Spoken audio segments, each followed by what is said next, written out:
Every Monday morning at exactly 9 a.m., my phone would buzz with the same notification.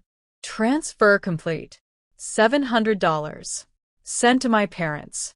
I never missed a week. Not when I had the flu. Not when I was exhausted from working night shifts. Not even when my bank account was dangerously low. Because that payment wasn't just money. It was peace. Or at least the illusion of it. For almost a year, that small digital receipt was the only thing keeping my parents calm. If the money arrived on time, they stayed quiet. No angry calls. No guilt-soaked lectures about how I had ruined the family. But if it was late, even by an hour, my mother would call immediately. "Penelope," she would say in that tight, cold voice of hers. "You forgot something today." She never used the word money. She didn't need to. We both knew exactly what she meant. I used to wonder when my life had turned into this strange arrangement. When had love become a weekly payment plan? The answer was complicated, but it always circled back to the same person. My daughter, Ava. She was 6 years old. 6 years of sunshine and messy braids and drawings taped to the refrigerator. 6 years of laughter that filled every quiet corner of our small house. To me, she was the center of the universe. To my parents, she was a reminder of everything they believed I had done wrong. Ava's father left before she was even born. That alone had been enough to ignite my parents' disappointment. But the real fracture came when I refused to do what they wanted. They had suggested adoption. "Start over," my mother had said calmly, as if she were discussing returning a defective product. I remember sitting across from them at the kitchen table that day, my hands resting over my stomach. "No," I said. My father's expression hardened immediately. "You're throwing your life away." "I'm choosing my daughter." That was the moment something in their eyes changed. Something cold. Something permanent. After Ava was born, they slowly began pulling away. At first it was subtle. They skipped holidays, ignored invitations, sent short text messages instead of visiting. But they never fully cut me off. Instead, they created a different kind of relationship. One built on obligation. Bills started appearing. "Your father's medication is expensive. The car broke down. We're struggling this month." At first, I helped because they were my parents. Then helping became expected. Eventually, it became required. And somehow, it became $700 every Monday. Ava never understood any of this. To her, the world was simple. Grandparents were people who baked cookies and gave hugs. People who came to school plays. People who showed up for birthdays. Every few months, she would ask the same hopeful question. "Mommy, when will Nana and Grandpa come visit?" I always answered the same way. "Maybe soon, sweetheart." I hated lying. But I hated breaking her heart even more. The week of Ava's 6th birthday arrived with the smell of spring in the air. She had been counting down for days. "Mommy, look." She ran into the kitchen one morning holding a piece of construction paper. It was covered in crooked drawings. A pink cake, 3 balloons, and 2 stick figures labeled Nana and Grandpa. "I made them an invitation," she said proudly. My heart tightened. "That's beautiful, baby. Do you think they'll come this time?" Her voice was so hopeful, it almost hurt to hear. I forced a smile. "Maybe they will." I knew the truth, but I couldn't bring myself to say it. The day of the party arrived bright and warm. The backyard looked like something out of a children's magazine. Pink streamers tied to the fence. A small bounce house. A table covered in cupcakes and lemonade. Ava spun in circles in her glittery dress, laughing with her friends. For a while, everything felt perfect. But every few minutes she would pause, her eyes drifting toward the front gate. Watching. Waiting. "Mommy," she asked for the 3rd time, "are Nana and Grandpa almost here?" "Maybe they're stuck in traffic," I said gently. But deep inside, something already knew. By 3 o'clock, Most of the kids had started leaving. The bounce house deflated slowly in the corner of the yard. The lemonade was warm. The cupcakes were half melted. Ava sat quietly on the porch steps holding a paper plate. Her sparkly shoes dangled above the grass. She kept staring at the empty driveway. Mommy? Yes, sweetheart. Maybe they forgot. Her voice was so small it nearly shattered me. I sat down beside her. They didn't forget, I said softly. Then why didn't they come? I opened my mouth, but no words came out. That night, after the party decorations were cleaned up and Ava was asleep, I sat alone on the couch scrolling through photos from the day. Ava smiling with her friends. Ava blowing out candles. Ava laughing in the bounce house. Proof that I had tried to give her a beautiful birthday. Then I saw the message from my mother. It had arrived hours earlier. Tell Ava happy birthday from us. That was it. No call. No explanation. Just a sentence. I stared at the message for a long time. Then I pressed call. My father answered. What is it? He said immediately. His voice sounded annoyed. Why didn't you come today? I asked quietly. There was a pause. Then a heavy sigh. We didn't feel like it. My chest tightened. Ava waited all afternoon. Another pause. And then he said something that would change everything. Your child means nothing to us. For a moment, I couldn't breathe. The words felt unreal. What did you say? But the line had already gone dead. He had hung up. I sat there in silence. The refrigerator hummed softly. Ava's drawings fluttered on the fridge door behind me. Stick figure families. Hearts. Smiling faces. My hands began to shake. Not from sadness. From something else. Something colder. Something clearer. I stood up slowly and walked to Ava's bedroom. She was sleeping peacefully, one arm wrapped around her stuffed bunny. Her hair spread across the pillow like sunlight. I knelt beside the bed and kissed her forehead. You are everything, I whispered. Then I walked back into the kitchen. I looked at the clock. 9:12 p.m. Without thinking, my hand reached for my phone. I opened my banking app. The list of recurring payments filled the screen. Rent. Utilities. Insurance. Groceries. And at the bottom, automatic transfer, $700 every Monday. My thumb hovered above the screen. For 11 months, I had been paying for their approval, buying a piece that never truly existed. But now something inside me had changed. My father's voice echoed again in my mind. Your child means nothing to us. I took a slow breath. Then I pressed cancel. The confirmation message appeared. Recurring payment deleted. For the first time in months, the house felt quiet. Not heavy. Not tense. Just quiet. Like something poisonous had finally left the air. But exactly 40 minutes later, my phone buzzed again. A new message from my mother appeared on the screen. Can you order us dinner tonight? We don't have food. I stared at the text. 40 minutes. That's how long it took them to notice. I slowly locked the phone and placed it face down on the table. For the first time in my life, I didn't answer, but what happened the next morning would destroy the lies my parents had been telling everyone about me, and it would start a chain of events that none of us saw coming. The morning after I cut them off, everything started falling apart. The next morning felt strangely normal.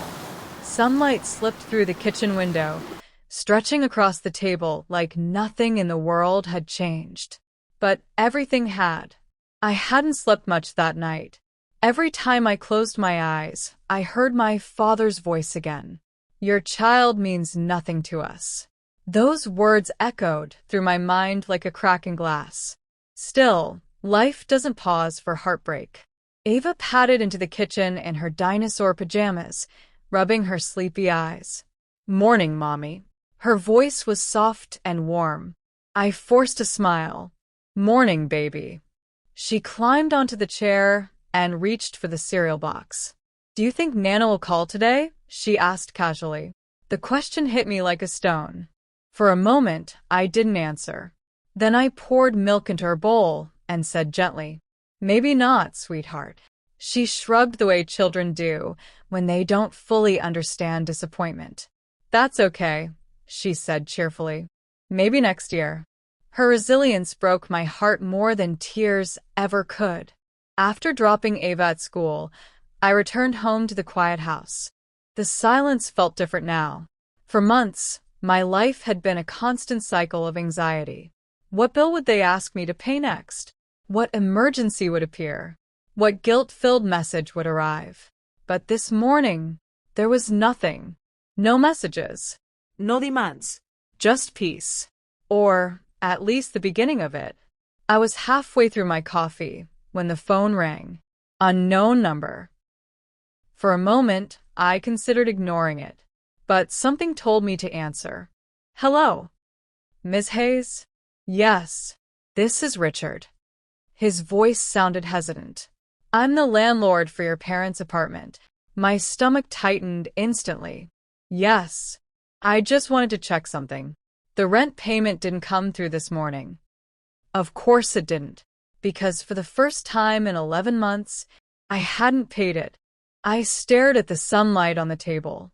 That's not my responsibility anymore, I said calmly. There was a long pause on the other end. Oh, he said quietly. They told me you handled their payments. I used to. Another pause. Well, I suppose I'll have to contact them directly. Yes, I said. You will. When the call ended, I sat back in my chair. A strange feeling washed over me. Not guilt, not fear, just relief. For the first time, their problems weren't mine. At exactly 10:03 a.m., my phone rang again. This time I recognized the name on the screen. Ryan, my younger brother. I answered immediately. Hey. His voice sounded tense. Mom says you've lost your mind. I laughed quietly. Define lost. She said you stopped sending money. I did. There was silence for a moment. Then Ryan exhaled sharply. Good. I blinked. What? I said good. You're not angry? He laughed bitterly. Why would I be? Another pause. Then he said something that made my stomach drop. Because I've been sending them money too. I sat up straighter. You have? Yeah. His voice sounded tired. Not as much as you, but a few hundred every month. Groceries, gas, random bills. They never told me, I whispered. They never told me about you either. For a long moment, neither of us spoke. Then Ryan muttered quietly, So, basically we've both been paying them. Without knowing about each other. Exactly. I leaned back in my chair, stunned. They've been taking money from both of us. Ryan laughed softly, but there was no humor in it. Guess we were both renting their approval. Later that afternoon, I picked Ava up from school. She ran toward me, with a drawing in her hands. Mommy, look. It was another crayon masterpiece. 3 stick figures holding hands. Her. Me. And Uncle Ryan. No grandparents. I asked gently. She shook her head. They're busy. Her simple explanation felt like a quiet acceptance. Children adapt faster than adults sometimes. That evening, my phone buzzed with a new notification. Office duktag. I frowned and opened it. The title of the video made my stomach twist. The truth about our daughter. The thumbnail showed my parents sitting side by side on their couch. My mother holding a tissue, dramatically. My father staring straight into the camera. My pulse quickened. I pressed play. The video began with my mother sniffing loudly. We never wanted to share family matters publicly, she said. But our daughter has been spreading lies about us. My chest tightened. Lies? My father leaned forward. We've supported Penelope through everything, he said firmly. But recently, she's been telling people we abandoned her and her child. My hands began to tremble. That wasn't true. I had never said anything publicly. Not a single word. Then my father said something even worse. She's been forcing money on us for years. Forcing? My stomach dropped. Then came the moment that made the room spin. My father held up a photograph. Ava. Smiling in her pink birthday dress. He looked directly at the camera and said slowly, "This child does not exist to us." I froze. The video continued playing, but I couldn't hear anything else. Just those words. Over and over and over again. Within minutes, messages began flooding my phone. "Are you seeing this? Is that your dad? What is wrong with them?" Some comments were sympathetic. Others were cruel. But one thing was clear. People were watching. And they were judging. I turned my phone off. I couldn't breathe. Not because of what they said about me, but because they had said it about Ava, a 6-year-old child. That night Ryan called again. "Did you see the video?" "Yes." "They're trying to make you look crazy." "I know." "You should respond." I looked toward Ava's bedroom. She was asleep, hugging her stuffed rabbit. "No," I said quietly. "Why not?" "Because they're digging their own hole." Ryan was silent for a moment. Then he said slowly, "You might be right, but what none of us knew yet was that the video they posted to shame me was about to destroy their reputation instead. And in just a few days, the entire family would turn against them. The lies my parents told the world came back to destroy them. By the next morning, the video had spread further than my parents ever expected. Our town wasn't large. News traveled fast even on a normal day. But when something scandalous appeared online, something involving family drama, church members, and a crying mother in front of a camera, it spread like wildfire. My phone buzzed nonstop. Notifications, messages, missed calls. I ignored most of them. Instead, I sat at the kitchen table with a cup of coffee growing cold in my hands. Across the room, Ava was coloring quietly on the living room floor. She hummed softly to herself while drawing, completely unaware that strangers online were debating whether she even deserved to exist in her grandparents' lives. I glänzte her drawing. 3 stick figures again. Her, Me, and Uncle Ryan. She had drawn us holding hands beneath a giant yellow sun. My throat tightened. Children sometimes understand more than we think. My phone lit up again. This time it was Ryan. I answered. "They're getting roasted online," he said immediately. I frowned. "What do you mean?" "Read the comments." I hesitated, then opened the video again. The comment section had exploded overnight. "What kind of grandparents say that about a child? This is disgusting. Church leaders acting like this? Shameful." Some people tried defending my parents, but their voices were drowned out quickly, because the video showed something people couldn't ignore. Cruelty. Raw and unfiltered. Ryan exhaled slowly. They thought the video would make them look like victims. "Yeah," I said quietly. It didn't work. Around noon, another call came. Unknown number again. I almost ignored it. Ryan scoffed quietly beside me. Then came the part that made my hands curl into fists. "We also care about the child," my father added. But he never said Ava's name. Not once. When the video ended, Ryan shook his head. "That wasn't an apology." "No," I said. "It was damage control." And the internet noticed that too. Within hours, the comments returned. But this time they were even harsher. "You didn't even say the child's name. This apology is fake. You're only sorry because you got caught." Even some church members began posting messages. One comment stood out. "If this is how you treat family, you should not represent our church." Ryan leaned back in his chair. "They're finished." I nodded slowly, but I didn't feel triumphant. I just felt done. The following Monday morning, Another message arrived from Richard. I opened it quietly. They're moving out this week. I stared at the screen. The eviction had happened faster than expected. Ryan looked over my shoulder. Wow. Yeah. They probably can't afford anything without the money. I didn't answer, because for the first time, their financial problems weren't my responsibility. Later that week, another piece of news arrived. A short statement from their church appeared online. Due to recent events, Robert and Linda Hayes will be stepping down from their volunteer roles while they focus on private family matters. Ryan read it and laughed softly. That's the polite version of getting kicked out. I closed my laptop. Maybe. But I didn't feel the need to celebrate. Instead, I focused on Ava. We spent that evening at the park again. She drew stars on the sidewalk with colored chalk. This one is for you, Mommy, she said.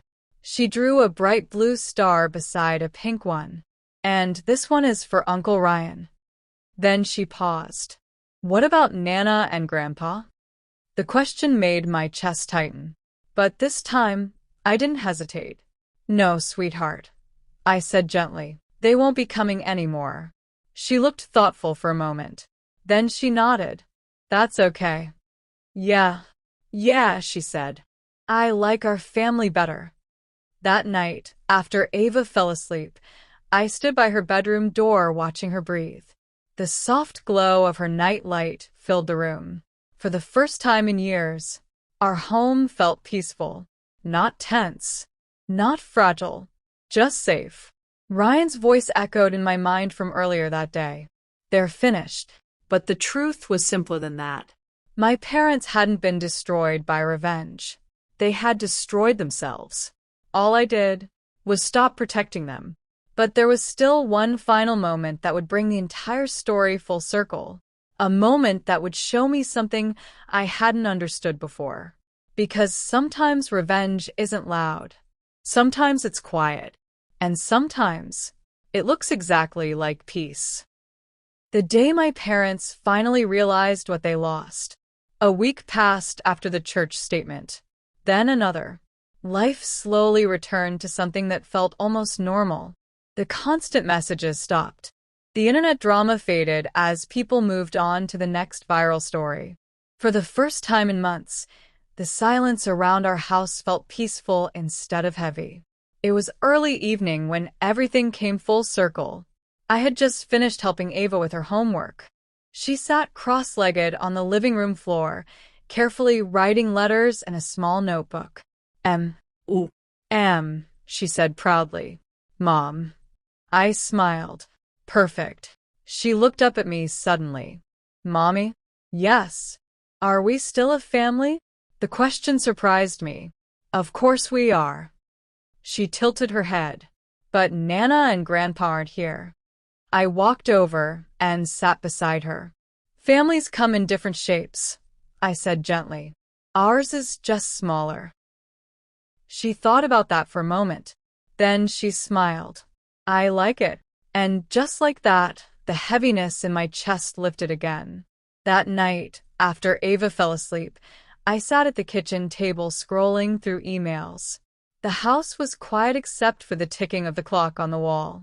Then my phone buzzed. A message notification. Unknown number. Normally, I would ignore those. But something made me open it. The text was short. Penelope, it's your mother. My stomach tightened instantly. Another message followed. We need to talk. I stared at the screen for a long time. Then a third message arrived. Please. For years, that word would have been enough to pull me back into their orbit. I would have answered immediately, driven across town, apologized for things that weren't my fault. But something had changed.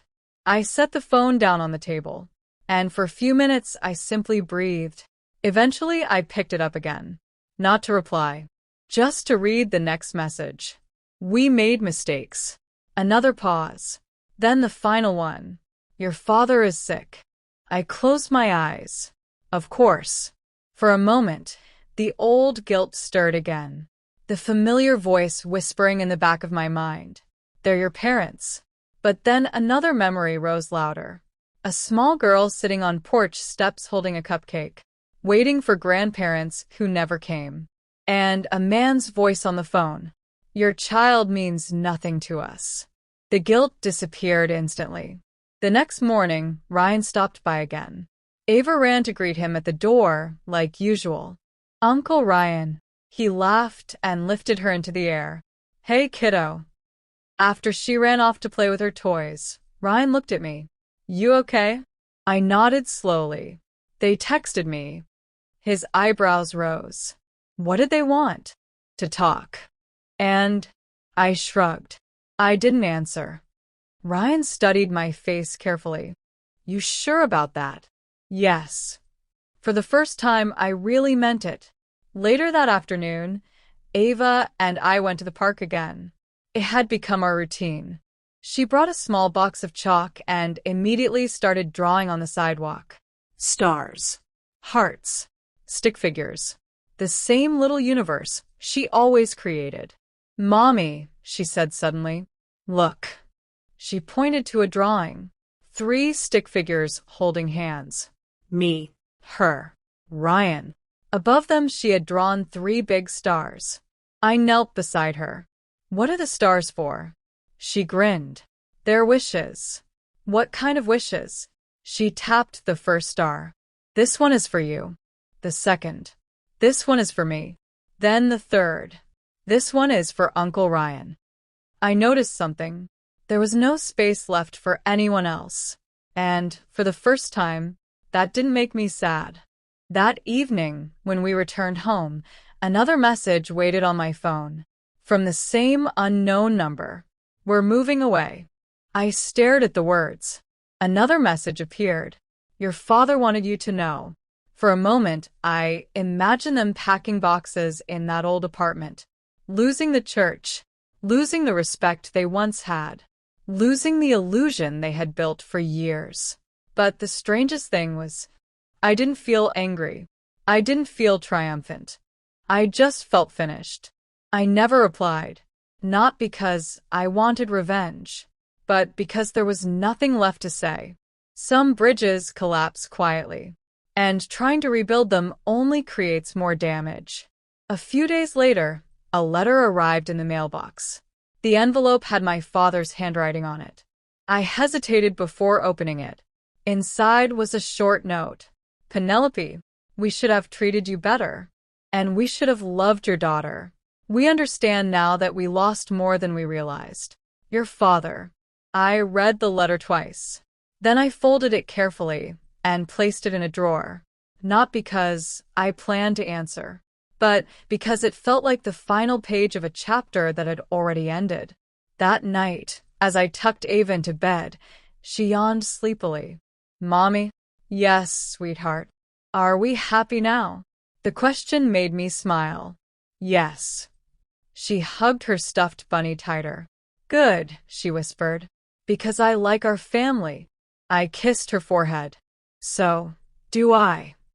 After turning off the light, I stood quietly in the hallway, listening to the soft rhythm of her breathing. For years I had believed that revenge meant confrontation, arguments, shouting, proving someone wrong. But the truth was something much quieter. Revenge wasn't the moment my parents lost their reputation. It wasn't the eviction. It wasn't the internet turning against them. The real revenge was much simpler. It was this house, this quiet hallway, this peaceful life where my daughter felt safe and loved. Because the moment my parents said Ava didn't exist, they erased themselves from our future. And the moment I stopped paying for their approval, I finally became free. Sometimes the most powerful revenge isn't destroying someone. Sometimes it's simply living well without them. And that was exactly what I planned to keep doing for the rest of my life.